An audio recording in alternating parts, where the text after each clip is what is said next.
Hutterites date back to the Reformation in Europe. The main aspect of our life is the fact that we live communally, where we share all our wealth, our resources.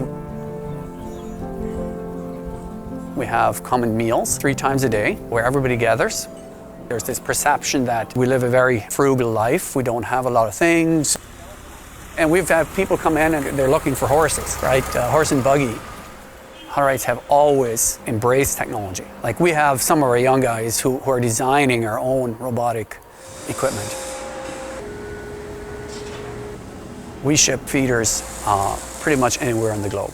We developed another business building barbecues. The Hutterites were mostly farming communities.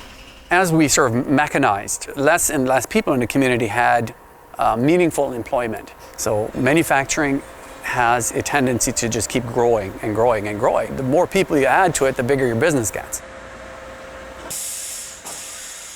When World War I broke out, overnight the Hutterites became suspect. They were German, they were pacifists, and so their neighbors turned on them.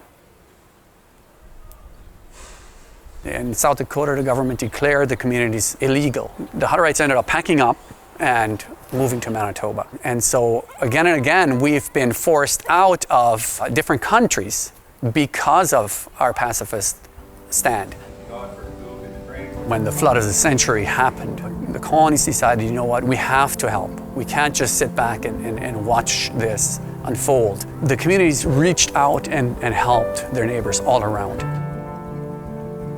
I think many Hutterites for the first time realized, you know, we're part of these communities as well.